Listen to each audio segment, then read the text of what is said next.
नरेंद्र मोदी सरकार में सिर्फ दो कैबिनेट मिनिस्टर्स हैं जो 2014 से लेकर आज तक अपनी कुर्सी बचा पाए हैं। एक है राजनाथ सिंह और दूसरे हैं नितिन गडकरी। और इन दोनों के बीच में भारतीय राजनीति में किसकी ऐंठ, किसकी पहुंच ज्यादा है, वो किसी को बताने की जरूरत नहीं। नागपुर की गलियों से शुरू करके दिल्ली में सत्ता की गलियारों तक एक शानदार सफर तय किया है नितिन गडकरी ने। कभी कभी तिगड़म के बेसिस पर, कभी कभी अपने काम के दम पर। पहले दिल्ली में उन्हें आरएसएस और बीजेपी के बीच में पुल समझा जाता था, जॉइन समझा जाता था। फिर 2014 के बाद मोदी युग की राजनीति को भी उन्होंने बड़ी सटीकता से नेविगेट किया है, जब पूरे देश के लिए वो एक नॉर्मल बात हो चुकी थी कि प्रधानमंत्री मोदी ज्यादातर मिनिस्ट्रीज को सेंट्रलाइज तरीके से कंट्रोल करते हैं। पीएमओ के आदेश के बिना एक पत्ता भी किसी मंत्रालय में नहीं हिलता है। तब नितिन गडकरी ने अपने मिनिस्ट्री को एक इंडिपेंडेंट आइडेंटिटी दी, अपने अलग से उन्होंने काम किया। और मोदी मंत्रिमंडल में बाय द वे सबसे लोकप्रिय मंत्री भी गडकरी ही बने। इसके अलावा गडकरी में एक और खूबियत है, महाराष्ट्र की राजनीति शायद ये आपको सिखा देती है, सभी से बना के रखो। चाहे वो पार्टी वर्कर हो, चाहे वो पार्टी लीडर हो, इंडस्ट्रियलिस्ट हो या ऑपोजिशन के नेता हो। नितिन गडकरी के संबंध सबके साथ अच्छे हैं। सन ऑफ द संग, हाईवे मैन ऑफ इंडिया, कई निकनेम्स भी मिले हुए हैं नितिन गडकरी को। और एक टाइम पर जब यह सवाल उठ रहा था कि मोदी नहीं तो कौन, अगर बीजेपी के आंकड़े खराब आते हैं, अगर एनडीए की सरकार बनती है तो कंसेंसस कैंडिडेट कौन बनेगा, जवाब में आरएसएस के तरफ से सिर्फ एक ही नाम आया करता था, नितिन गडकरी का। लेकिन पिछले कुछ दिनों से नितिन गडकरी के खिलाफ माहौल कुछ बदल सा गया है। वो नेता जो सबका चहीता था, आजकल अपने आप को आए दिन विवादों में घिरा पाता है। कभी सदन में हाईवेज की बात पर जो उद्घाटन के 2 महीने बाद टूट जाते हैं, तो कभी सोशल मीडिया पर E20 फ्यूल स्कैम की वजह से जो लोगों की गाड़ियों को मार डाल रहा है। यहां तक कि कैरावान मैगजीन ने एक इन्वेस्टिगेशन में यह भी दावा किया है कि गडकरी परिवार के तार बीफ इंडस्ट्री से जुड़े हुए हैं। अब अपने आप को घेरे में पाकर गडकरी ने भी जवाबी फायरिंग शुरू कर दी है। कहा कि उनके खिलाफ एक राजनीतिक षड्यंत्र रचा जा रहा है कि एथेनॉल अच्छा फ्यूल है, उसे सिर्फ पेट्रोल लॉबी है जो अपोज कर रही है। उनके बच्चों को कोई लाभ उन्होंने नहीं पहुंचाया है E20 फ्यूल के वजह से। और उनके परिवार ने कैरावान पर 50 करोड़ का डेफेमेशन केस दर्ज किया है बीफ कनेक्शन बोलने के लिए। गडकरी एक वेल कनेक्टेड फाइटर और सर्वाइवर हैं। क्या उनके खिलाफ उन्हीं के पार्टी से कोई मुहिम चला रहा है? क्या गडकरी एक बार फिर से बच निकल पाएंगे, क्योंकि मुहिम उनके खिलाफ पहले चल चुकी है उन्हीं के पार्टी से? या अब उनकी छवि को तार तार कर दिया गया है? कैसे पहुंचे नितिन गडकरी इस मुकाम पर? एक साफ सुथरे छवि वाले नेता, हार्ड वर्किंग नेता, most loved minister, most hated minister कैसे बन गए? क्या वो नरेंद्र मोदी के लिए कुछ ज्यादा ही पॉपुलर हो गए थे, जिस पॉपुलैरिटी को खत्म करना मोशाह के लिए काफी जरूरी बन गया था? इसीलिए देशभक्त के आज के एपिसोड में हम देखेंगे और समझने की कोशिश करेंगे नितिन गडकरी की अहमियत को। उनके करियर की शुरुआत कहां से हुई थी, कैसे तय किया उन्होंने आरएसएस से यूनियन कैबिनेट तक का सफर, वो कैसे जल्द ही एक बहुत पसंदीदा मंत्री बन गए, क्या गडकरी खुद जिम्मेदार हैं इन सारी कंट्रोवर्सीज के लिए, और क्यों आज वो मोदी सरकार के लिए एसेट कम और लायबिलिटी ज्यादा बन चुके हैं। सबके गाड़ी को बर्बाद कर दिया नितिन गडकरी ने। ऐसा बेहुदा गवर्नमेंट है जो पहले इंजन बनना चाहिए, तब ना उसमें E20 डलना चाहिए। नितिन गडकरी को पैसे कमाने का वो चस्का चढ़ा कि अपने बेटे के 15 करोड़ की प्रोजेक्ट को 1000 करोड़ में पहुंचा। पूरा देश की गाड़ी को खत्म कर दिया नितिन गडकरी ने। कहते हैं राजनीति में एक हफ्ते का समय बहुत लंबा होता है। जैसे जीवन भर गांधी टोपी पहनने वाला कांग्रेसी नेता हफ्ते के अंदर कट्टर बीजेपी कार्यकर्ता बन जाता है, वैसे ही प्रधानमंत्री की कुर्सी के दावेदारों में से एक नितिन गडकरी, आज लगता है उनकी किस्मत कुछ बदल सी गई है। ऐसा सिर्फ राजनीति में नहीं होता है, आम जिंदगी में भी होता है। जैसे आपकी पुरानी गाड़ी E20 की वजह से बेचारा सफर कर रहा है, वैसे ही एक मेडिकल इमरजेंसी लाखों का बिल खड़ा कर सकती है और पूरे परिवार के फाइनेंसेस को बहुत मुश्किल में डाल सकती है। अब सवाल यह है कि क्या आपके पास कोई ऐसा बैकअप प्लान है जो ऐसी सिचुएशन में आपको बचा सके? या खुदा न खास्ता अगर ऐसी किसी बीमारी या हादसे की वजह से आपको कुछ हो जाए, तो क्या आपका फाइनेंशियल बैकअप आपके परिवार को जिंदगी भर सपोर्ट करने लायक काफी है? अगर नहीं तो इस लापरवाही को यहीं रोक दो। आज के टाइम पर इंश्योरेंस ऑप्शनल नहीं है, सबसे जरूरी है। नेता टाइप लोगों के बुरे दिन आ भी गए तो उनके पास बहुत संपत्ति, बहुत पैसा होगा, उनको चिंता करने की जरूरत नहीं, लेकिन हमारी फाइनेंशियल बैकअप इंश्योरेंस ही पूरा कर पाएगी। इसीलिए आज की बात कल तक मत टालिए। सिर्फ 400 से 500 रुपए प्रति माह पर आप टर्म और हेल्थ इंश्योरेंस पा सकते हैं, अपने फैमिली के फ्यूचर को सिक्योर कर सकते हैं। हेल्थ इंश्योरेंस आपके लाखों का मेडिकल बिल जो है उसको कैशलेस कवर देने में मदद करेगा, और टर्म इंश्योरेंस आपकी फैमिली को करोड़ों तक का फाइनेंशियल कवरेज देगा, जिससे होम लोन, ईएमआई, बच्चों की पढ़ाई आसानी से फिर मैनेज हो पाएगी। अब कौन सा प्लान लेना है ये मैं आप पर छोड़ता हूं। डिस्क्रिप्शन में एक लिंक दिया है मैंने, खुद जाकर देखो। ट्रस्टेड पार्टनर्स के जो प्लान्स हैं, अच्छे प्लान्स हैं, अफोर्डेबल प्लान्स हैं, उन्हें कंपेयर करो, पर वक्त रहते प्लान जरूर कर लो, डिले मत करो। अगर मोदी शाह के राज में किसी भी मंत्री को निकाला जा सकता है तो गडकरी को क्यों नहीं? इस डायनामिक को समझने के लिए आपको थोड़ा नागपुर चलना पड़ेगा, जहां नितिन गडकरी का जन्म 1957 में होता है। उनका घर आरएसएस हेडक्वार्टर्स के पास था और उनका परिवार शुरू से ही आरएसएस से जुड़ा हुआ था, और गडकरी उसी माहौल में पले बड़े। गडकरी का रुझान शुरू से ही पॉलिटिक्स की तरफ था, और कॉलेज टाइम पर वो आरएसएस के छात्र संगठन अखिल भारतीय विद्या परिषद या एवीवीपी से जुड़ गए। 1985 में गडकरी ने पहली बार नागपुर वेस्ट सीट से महाराष्ट्र विधानसभा के लिए चुनाव लड़ा, जो वो बुरी तरीके से हार गए, जो शायद एक्सपेक्टेड भी था, क्योंकि नागपुर वेस्ट दलितों और ओबीसी का गढ़ माना जाता था और बीजेपी को यहां कभी उस समय तक सफलता नहीं मिली थी। गडकरी के शुरुआती सालों में उनके जो मेंटोर थे वो भारतीय जनसंघ लीडर गंगाधर राव फडणवीस थे, current Maharashtra chief minister Devendra Fadnavis के पिता। गंगाधर राव फडणवीस की मौत के बाद 1989 में नितिन गडकरी ने उनकी कंस्टिट्यूएंसी से इलेक्शन लड़ा और जीत गए। महाराष्ट्र लेजिस्लेटिव काउंसिल के मेंबर बने। उस समय 31 साल के गडकरी महाराष्ट्र लेजिस्लेटिव काउंसिल के यंगेस्ट मेंबर थे। 1989 से 2014 लोकसभा इलेक्शन तक गडकरी उस सीट से लगातार 4 बार लड़े और जीते। 1995 में बीजेपी शिवसेना अलायंस कांग्रेस को हराकर महाराष्ट्र में सत्ता में आती है, और अगले साल 1996 में आरएसएस के समर्थन के साथ Gadkari public works department PWD minister बनते हैं और नागपुर के गार्जियन मिनिस्टर बनते हैं, यानी कि नागपुर के विकास का काम भी उनके देखरेख में होना था। और यहीं से हाईवे मैन का काम शुरू होता है। मुंबई में 50 से ज्यादा फ्लाईओवर, मुंबई पुणे के बीच में 6 लेन एक्सप्रेसवे बनाने का काम इसी समय शुरू किया जाता है। नागपुर के विकास और वहां फ्लाईओवर्स भी बनने का दौर यहां होता है। आरएसएस के साथ संबंध और अच्छे होते हैं। कहा जाता है कि गडकरी शरद पवार की बहुत इज्जत करते थे और धीरे धीरे उनके जैसा बनना चाहते थे। मैंने पॉलिटिक्स में अच्छी पकड़, इंडस्ट्रियलिस्ट्स और सभी दलों के नेताओं के साथ अच्छे संबंध। इनफैक्ट 2012 में उनके छोटे बेटे की शादी के वक्त उस समय प्रधानमंत्री डॉक्टर मनमोहन सिंह दिल्ली में वेडिंग रिसेप्शन तक आए अटेंड करने। स्टेट लेवल में अच्छा काम करने के बाद सन 2000 में जब अटल बिहारी वाजपेयी ने गांवों को सड़कों से जोड़ने का फ्लैगशिप स्कीम लॉन्च किया, शुरू किया, तो उन्होंने गडकरी को national rural road development committee का चेयरमैन अपॉइंट कर दिया। 2004 में Gadkari BJP Maharashtra state unit के प्रेसिडेंट भी बनते हैं। उस दौरान आरएसएस बीजेपी का पावर स्ट्रगल चल रहा था। वाजपेयी की जो कोलिशन सरकार थी, उस समय बीजेपी की नहीं बोले एनडीए की सरकार थी, उसके काम से आरएसएस ज्यादा खुश नहीं था। उनको कुछ चीजें पसंद नहीं आ रही थी और आरएसएस में बीजेपी को लाइन पे लाने की एक कोशिश चल रही थी। 2009 चुनाव हारने के बाद जब पार्टी में नए प्रेसिडेंट चुनने की बात आई तो खबरों में अरुण जेटली, वेंकैया नायडू, सुषमा स्वराज, यहां तक कि नरेंद्र मोदी का नाम चर्चा में था। पर दिसंबर 2009 में 52 साल के नितिन गडकरी बीजेपी के प्रेसिडेंट चुने जाते हैं। उस समय तक पार्टी के यंगेस्ट प्रेसिडेंट बन जाते हैं वो। उस समय आरएसएस के वरिष्ठ नेता एमजी वैद्या ने आरएसएस माउथपीस तरुण भारत में लिखा कि गडकरी एक बढ़िया चॉइस है और उनमें संगठन को खड़ा करने की क्षमता है, शक्ति है। यही बैकिंग आज भी गडकरी को बुलेट प्रूफ बनाती है। आरएसएस का वही सपोर्ट उनके पास आज भी है, लेकिन इसका मतलब यह नहीं है कि उनमें उनके ऊपर किसी और एंगल से अटैक नहीं हो सकता है। शायद यही चीज अभी हम देख रहे हैं। शुरुआती दिनों में गडकरी को लेकर बीजेपी हाईकमांड में कई लोग शंका में थे। अब नागपुर से आए थे गडकरी, दिल्ली की राजनीति में थोड़े मिसफिट दिखते थे, हिंदी पर पकड़ उतनी खास थी नहीं, बहुत अच्छे ओरेटर के रूप पर भी उनको देखा नहीं जाता था। उनका ऑर्गेनाइजेशनल स्टाइल भी ना थोड़ा सा अलग था, थोड़ा शाखा टाइप था। पर मुश्किलें तब बढ़ गई जब 2011 में गडकरी ने संजय जोशी को पार्टी में री इंडक्ट किया आने वाले यूपी चुनाव के काम के लिए।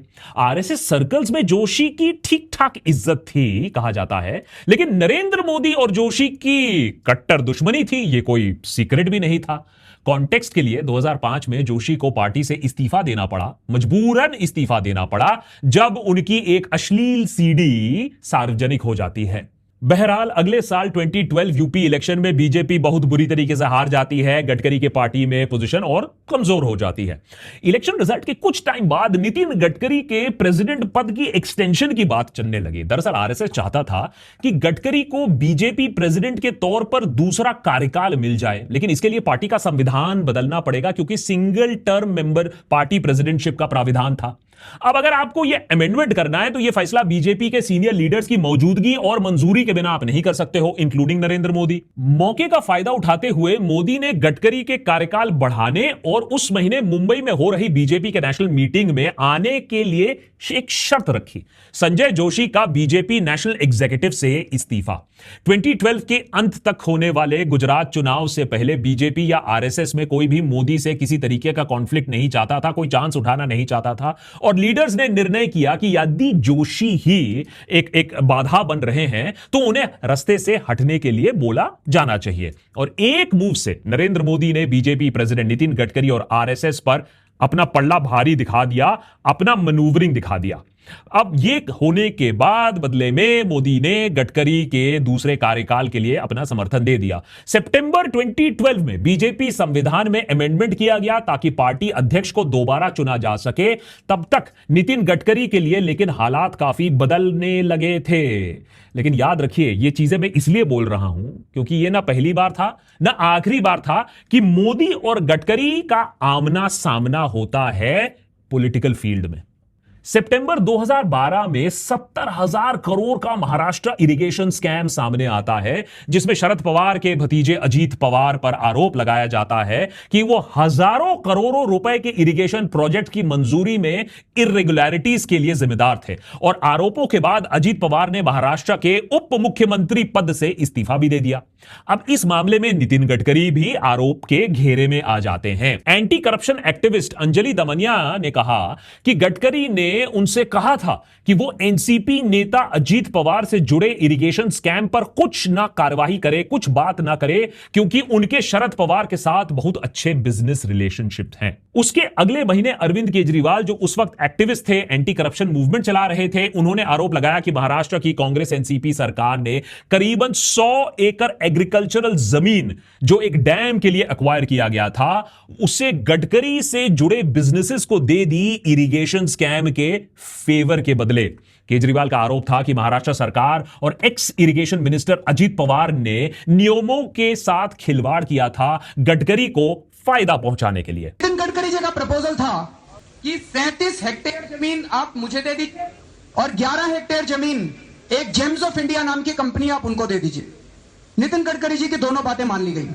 नितिन गडकरी जी का बहुत बड़ा बिजनेस एम्पायर है, शुगर फैक्ट्री है, कंस्ट्रक्शन फैक्ट्री है, डिस्टिलरी है, पावर है, कोल है, एग्रो है। गडकरी साहब एक पॉलिटिशियन है या एक बिजनेसमैन है? ये कहानी मैं आपको इसलिए सुना रहा हूं जिससे आप समझे कि गडकरी पर नेपोटिज्म, फेवरेटिज्म, इनकॉम्पिटेंस, करप्शन के आरोप पहले भी लगते आए हैं।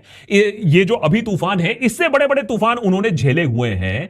उस समय उनकी पार्टी ने इस मुद्दे पर गडकरी का साथ दिया। अरुण जेटली और सुषमा स्वराज ने प्रेस कॉन्फ्रेंस करके एलिगेशंस को डिनाई किए, पर उस वक्त के सीनियर बीजेपी लीडर और प्रसिद्ध लॉयर राम जेठमलानी ने पब्लिकली गडकरी का इस्तीफा मांगा, जो बयान बाद में जेठमलानी के लिए भी खैर महंगा पड़ गया, जब करीबन 6 महीने बाद ब्रीच ऑफ डिसिप्लिन के लिए पार्टी ने उन्हें ही एक्सपेल कर दिया। मामला वहीं खत्म नहीं होता है। केजरीवाल के एक्विजिशन और मीडिया इन्वेस्टिगेशन के बाद नितिन गडकरी पर नागपुर बेस्ड कंपनी पूर्ति पावर एंड शुगर लिमिटेड में इर्रेगुलरिटीज, बोगस इन्वेस्टर्स, शेल कंपनीज होने के एलिगेशन भी सामने आते हैं। न्यूज लॉन्ड्री की इस रिपोर्ट के मुताबिक आइडियल रोड बिल्डर्स IRB, जिन्हें मुंबई पुणे एक्सप्रेसवे बनाने के लिए ठेका दिया गया था, उन्होंने गडकरी की कंपनी पूर्ति लिमिटेड में इन्वेस्ट किया था। इसके अलावा पूर्ति के शेयर होल्डर्स के ज्यादातर एड्रेसेस अनवेरिफाइबल थे। 3 एड्रेसेस तो मुंबई के स्लम इलाकों में निकले। गडकरी के ड्राइवर, उनके दीवान और पूर्ति के इंप्लॉइज 6 कॉर्पोरेट कंपनीज के डायरेक्टर्स निकलते हैं, जिनके पास पूर्ति पावर एंड शुगर लिमिटेड के बड़े पैमाने पर शेयर्स भी होते हैं। बहुत ही कॉम्प्लेक्स मेज बनाया गया था जिसमें कई एंटिटीज इन्वॉल्व थी, और यह सब उस वक्त हो रहा था जब बीजेपी भ्रष्टाचार के मुद्दे पर कांग्रेस को घेरे में लेने की कोशिश कर रही थी। पूर्ति कंट्रोवर्सी के पीक पर नवंबर 2012 में आरएसएस के वरिष्ठ नेता एमजी वैद्या ने ब्लॉग लिखकर गडकरी के खिलाफ अभियान के पीछे किसी और का हाथ बताया विद इन द पार्टी। उन्होंने लिखा, नितिन गडकरी के खिलाफ जो अभियान चल रहा है उसकी जड़ें गुजरात में हैं, क्योंकि जब राम जेठमलानी ने गडकरी के इस्तीफे की मांग की तो उसी समय उन्होंने यह भी कहा कि मोदी को पार्टी का प्रधानमंत्री पद का उम्मीदवार बना देना चाहिए। और यह भी वैद्या ने लिखा कि मोदी को लगा होगा कि अगर गडकरी बीजेपी अध्यक्षता में बने रहते हैं तो मोदी के प्रधानमंत्री बनने के चांसेस और कम हो जाते, यानी Modi saw Gadkari as a clear rival. उधर इनकम टैक्स डिपार्टमेंट गडकरी से जुड़ी कंपनी और ऑफिसेज पर छापे मार रही थी और इधर बीजेपी और आरएसएस में गडकरी के लिए सपोर्ट कम होता गया। 22 जनवरी 2013 को गडकरी ने पार्टी के कहने पर इस्तीफा दे दिया और अपनी जगह आरएसएस के दूसरे पसंदीदा कैंडिडेट राजनाथ सिंह का नाम प्रपोज कर दिया। उस वक्त कई पत्रकारों ने टिप्पणी की थी कि ये सब करने से, इस क्रोनोलॉजी से आरएसएस की गडकरी को पीएम कैंडिडेट के तौर पर प्रमोट करने का जो प्लान था उस पर पानी फिर गया। ये सारी चीजें, ये टकराव, ये रिकॉर्डेड हिस्ट्री है। इसीलिए आज कुछ लोगों को लगता है कि गडकरी ने जो भी कुछ गलत काम किया है उसके अलावा एक और कैंपेन चल रहा है उनके खिलाफ, आपदा में कोई अफसर ढूंढ रहा है। 2014 लोकसभा चुनाव गडकरी ने नागपुर सीट से लड़ा और अपने आप में यह एक बहुत बड़ा चैलेंज था। इससे पहले बीजेपी ने केवल एक बार ही यह सीट जीती थी और वो भी जब एक कांग्रेस का नेता बीजेपी में स्विच करके आया था। पर गडकरी ने इस चुनाव की तैयारी बहुत पहले से शुरू कर दी थी, जिसका परिणाम यह होता है कि गडकरी अपना डेब्यू लोकसभा चुनाव लगभग 3 लाख वोट के मार्जिन से जीतता है और सेंटर में बीजेपी की भारी बहुमत से जीत होती है। नरेंद्र मोदी प्रधानमंत्री बन जाते हैं। 2014 के मोदी कैबिनेट में Nitin Gadkari minister of road transport and highways बने, जो मिनिस्ट्री में वो आज तक बैठे हुए हैं। इनफैक्ट प्रधानमंत्री मोदी के under longest serving cabinet minister हैं वो अंडर वन मिनिस्ट्री, एक ही मंत्रालय में। माने जो नंबर 2 पायदान पर आते हैं, जो 2014 से मंत्री जरूर हैं, राजनाथ सिंह, लेकिन वो डिफेंस मिनिस्टर 2019 में ही बने थे, तो इस पायदान में ऊपर गडकरी ही आते हैं। 2014 लोकसभा चुनाव के कुछ महीने बाद होता है महाराष्ट्र स्टेट असेंबली इलेक्शन और उसमें बीजेपी सिंगल लार्जेस्ट पार्टी के रूप पर उभरती है और बीजेपी सरकार बनाती है। उस वक्त ध्यान से सुनिएगा, उस वक्त गडकरी का नाम सामने आया था चीफ मिनिस्टर पोस्ट के लिए, लेकिन एक्सपर्ट्स का कहना है कि मोदी को पता था कि यह उनके हित में नहीं होगा। इतना इंपॉर्टेंट स्टेट वो गडकरी के लिए छोड़ नहीं सकते थे, क्योंकि मोदी को पता था कि महाराष्ट्र पॉलिटिक्स में ऑलरेडी गडकरी की ऐठ है और अगर उनको सीएम बना दिया तो महाराष्ट्र उनका गढ़ बन जाएगा और गडकरी का दिल्ली में रहना ही बेहतर है ताकि उनके हर कदम पर नजर रखा जा सके। गडकरी मुख्यमंत्री तो नहीं बनते हैं, लेकिन अपने मंत्रालय के काम की वजह से भी खूब प्रेस बटोरते हैं। काफी बड़े बड़े क्लेम्स भी किए जाते हैं। नेशनल हाईवेज की लंबाई 60% से ज्यादा इजाफा हो गया, 50,000 किलोमीटर के नए प्रोजेक्ट्स बन रहे हैं, 16 नए मेजर हाईवे कॉरिडोर सैंक्शन हो गए हैं, 11 सालों में 1 लाख किलोमीटर बनाने का दावा किया जाता है और मिनिस्ट्री का जो बजट होता है वो 9 गुना ज्यादा बढ़ा दिया जाता है, लगभग 3 लाख करोड़ तक। अब ऑन पेपर तो ये सब A1 सुनने में लगता है, पर नजदीक से देखेंगे तो ऊंची दुकान फीका पकवान वाला केस सामने आता है। हाईवेज को बहुत महंगे दामों पे, बिना प्लानिंग के, पर्यावरण को नजरअंदाज करके बनाया गया था। ऑल वेदर हाईवेज जो पहली बारिश में ही टूटने लगते हैं, अनसाइंटिफिक तरीके से बनाने के वजह से हाईवेज उखड़ने लगते हैं, उनमें पॉटहोल्स आने लगते हैं कुछ ही महीनों के अंदर। इसका परिणाम आपको आए दिन आज सोशल मीडिया पर दिखने लगता है। अब सोचिए अगले कुछ सालों में हमारे कितने हाईवेज तबाह होने वाले हैं, लोगों को सच यहां दिखने लगा है। इस साल के बजट सेशन में एक पार्लियामेंट्री पैनल रिपोर्ट ने नई बनी सड़कों में इतने कम टाइम में इनका खराब होना, खराब निर्माण के रिकॉर्ड वाले कंपनियों को नए कॉन्ट्रैक्ट देना, इन सब पर चिंता जताई। देश की नेशनल हाईवेज में 2019 से अब तक 59 बड़ी खामियां, मेजर डेफिशिएंसीज दर्ज की गई हैं। ये तो ऑफिशियल आंकड़े हैं, ऑफिशियल तो आप भी जानते हो क्या सच्चाई है, लेकिन ऑफिशियली यह भी कि लगभग 14,000 स्पॉट्स को ब्लैक स्पॉट्स आइडेंटिफाई किया गया और इसमें से केवल 1/3 ठीक किए गए।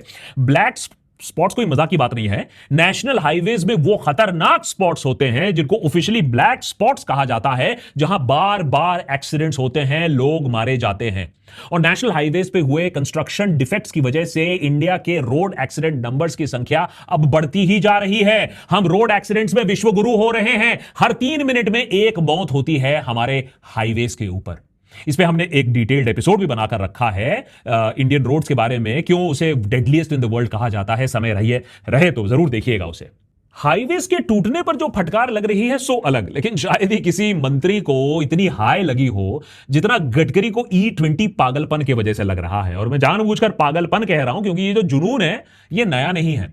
2014 में road transport and highways minister बनने के बाद से ही गडकरी एथेनॉल ब्लेंडिंग के लिए दबाव बनाना शुरू करते हैं। इको फ्यूल है, इंपोर्ट्स कम हो जाएंगे, फार्मर्स के लिए बहुत भला हो जाएगा, वगैरह वगैरह। उन्होंने अक्सर ऐसे तर्क दिए। आज के डेट में ये फ्यूल इतना अच्छा है कि पेट्रोल पंप्स में E20 पेट्रोल जबरन कंपलसरी कर दिया है। चाहिए नहीं चाहिए, लेना तो यही होगा। 20% एथेनॉल मिक्स। इंडिया में 20% एथेनॉल प्रति लीटर ब्लेंड करने का जो टारगेट था, उससे 5 साल पहले हम इस टारगेट को अचीव कर चुके हैं। आप बताइए, सरकार ने कोई और काम 5 साल पहले करके दिखाया है इतने बड़े स्तर पर, नेशनल लेवल पर। अब ये ऐसा क्यों हुआ? गडकरी ने ऐसा काम क्यों किया? क्योंकि ना इंजन ना पेट्रोल पंप कोई भी तैयार नहीं था E20 फ्यूल के लिए, लेकिन फिर भी किया गया। क्योंकि शुगरकेन बेस्ड एथेनॉल सप्लाई को बेनिफिट मिलता है, शुगरकेन फार्मर्स को बेनिफिट मिलता है, शुगर मिल्स को बेनिफिट मिलता है।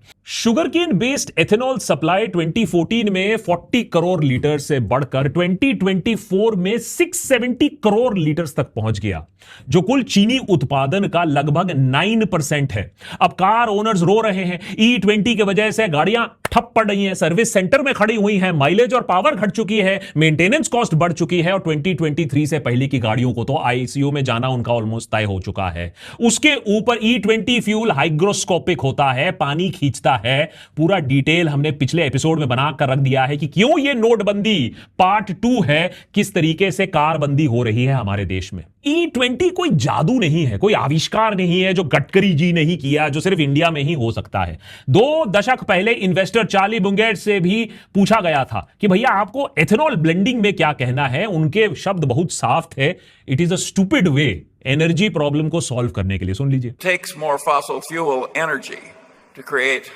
ethanol than you can get out of the ethanol you've created. If so, that's a very stupid way to try and solve an energy problem. लेकिन यही बात यहां कह दो तो आपको anti national, Soros funded agent वगैरह वगैरह कह देंगे। हमारी सरकार की माने तो सब चंगासी है। गवर्नमेंट कह रही है कि इससे पोल्यूशन कम हो जाता है, ऑयल इंपोर्ट कम हो जाता है, किसान अमीर हो जाता है, सबके लिए विन विन सिचुएशन है। इंडस्ट्री लीडर्स को लाकर प्रेस कॉन्फ्रेंस करा दिया जाता है कि बताओ लोगों को, बताओ कि सब चंगासी है, सब ठीक है। लेकिन कुछ वक्त से कई रिपोर्ट्स दिखा रही हैं कि गाड़ियों का नुकसान किस तरीके से हो रहा है और मुनाफा किसे हो रहा है। गडकरी परिवार के लिए E20 सबसे ज्यादा फायदेमंद रहा है। गडकरी परिवार में बहुत से जो बिजनेसेस हैं वो sugar mills, power, fertiliser units, infrastructure, agro processing ventures हैं, और इन्हें धीरे धीरे रीस्ट्रक्चर किया गया है। E20 पॉलिसी का पूरा लाभ आपको यहीं दिखेगा। गडकरी के बेटे निखिल और सारंग गडकरी के मानस एग्रो इंडस्ट्रीज और सियान agro industries and infrastructure limited में ग्रोथ एकदम चौंका देने वाला है, इतना कि अदानी भी शर्मा जाएगा। सितंबर 2024 के क्वार्टर एंडेड में कंपनी ने 125 करोड़ की कमाई की थी और लॉस था सिर्फ 3 लाख रुपए। वही जून 2025 क्वार्टर तक कमाई बढ़कर 511 करोड़ रुपए तक चले गया। प्रॉफिट था 52 करोड़। सिर्फ 9 महीने में 300% का जंप। स्टॉक प्राइस भी 16 महीने में 40 रुपए से 3,000 रुपए से ऊपर, और मार्केट कैप एक टाइम करीबन 10,000 करोड़ रुपए, 9-10 हजार करोड़ तक पहुंच गया था। कंपनी की एनुअल रिपोर्ट्स में साफ साफ लिखा हुआ है कि उन्हें जो उनके एथेनॉल ऑपरेशंस हैं, सरकार की एथेनॉल ब्लेंडेड पेट्रोलियम प्रोग्राम से प्रभावित हुए हैं, क्योंकि इस पॉलिसी से ऑयल कंपनीज के तरफ से एथेनॉल डिमांड और बढ़ जाता है, वक्त से पेमेंट भी मिल जाता है। सियान एग्रो, जो कि अब एक कंग्लोमरेट है, वो इस सब्सिडाइज्ड इकोसिस्टम का फायदा उठाने के लिए स्ट्रेटेजिकली प्लेस थी। हो सकता है कोइंसिडेंस है। इस एथेनॉल मैंडेट से कार ओनर्स को जरूर माइलेज और मेंटेनेंस जैसी दिक्कतें आई होंगी, लेकिन एथेनॉल सर्किट के तो 4 चांद लग चुके हैं। अब इस सब पर नितिन गडकरी का जवाब है कि इसमें उन्होंने कोई कुछ नहीं किया, रोल कुछ नहीं है, कैबिनेट प्राइसेस डिसाइड करता है, 450 से ज्यादा कंपनीज ऑपरेट करती हैं और सियान का जो एथेनॉल आउटपुट है वो सिर्फ 0.5% कंट्रीब्यूट करता है। अब ऑन पेपर यह आर्गुमेंट ठीक लगता है, लेकिन लोग इससे संतुष्ट नहीं हैं। गडकरी ने पिछले साल इस पूरे मामले को राजनीतिक साजिश और पेड कैंपेन बताया था। इस बात से पूरा इनकार किया नहीं जा सकता है कि उन पर इतना फोकस क्यों है। अब गडकरी अकेले नेता तो है नहीं इस सरकार में जो अच्छे दिन का आनंद ले रहे हैं, लेकिन मोदी, शाह और आरएसएस के बीच में फ्रिक्शन तो जरूर कुछ है, शायद सक्सेशन के मामले को लेकर। इसीलिए नितिन गडकरी को टारगेट किया जा रहा है, कमजोर फिर से किया जा रहा है, क्योंकि पहले ऐसा हो चुका है तो आप मना नहीं कर सकते हो इससे। राजनीतिक साजिश हो या ना हो, ऑन पेपर भी नितिन गडकरी का परफॉर्मेंस एज मिनिस्टर थोड़ा सा निराशाजनक ही रहा है। ना हमारी सड़कें यूएसए जैसी बनी, जैसा कि गडकरी जी ने वायदा किया था, और ना ही एथेनॉल मिक्सिंग से कॉस्ट कम हुए हैं, पब्लिक को फायदा मिला है, कुछ नहीं हुआ है। वो तो दूसरी बात है कि आज एथेनॉल प्रोडक्शन पेट्रोल खरीदने से ज्यादा महंगा हो चुका है। उल्टा ब्लेंडेड फ्यूल से माइलेज कम हो रही है, मेंटेनेंस ज्यादा बढ़ रही है और लोग त्राही त्राही कर रहे हैं, सरकार की छीछा लेदर हो रही है, गडकरी को गाली पड़ रही है सोशल मीडिया पर आप नोटिस करोगे नरेंद्र मोदी मौन व्रत रखे हुए हैं, कुछ नहीं बोल रहे हैं, जैसे लगता है ये तो उनके सरकार से मैटर ही नहीं करता, उनसे कुछ लिंकेज ही नहीं है। नितिन गडकरी का सफर काफी शानदार रहा है, नागपुर से लेकर दिल्ली तक, इस पर कोई डाउट नहीं है। सबसे लोकप्रिय मंत्री भी रह चुके हैं, इस पर भी कोई डिबेट नहीं है, लेकिन अब उन्हीं को गालियां पड़ रही हैं। अब बीजेपी में ऐसा कुछ नया नहीं है, ये बहुत सारे मंत्रीगण आते हैं, करप्ट लीडर्स आते हैं, वॉशिंग मशीन में उनको डाल दिया जाता है, उनका व्हाइट वॉश हो जाता है। लेकिन शायद ये जो पॉपुलैरिटी है नितिन गडकरी की, इसकी वजह से वॉशिंग मशीन में उनको एंट्री नहीं दी जाएगी, उनका व्हाइट वॉश नहीं होगा। कुछ इनसिक्योर लीडर्स हैं जो उन्हें कंप्लीटली साफ कर देना चाहते हैं, ऐसा ही लग रहा है इन सब चीजों को देखकर।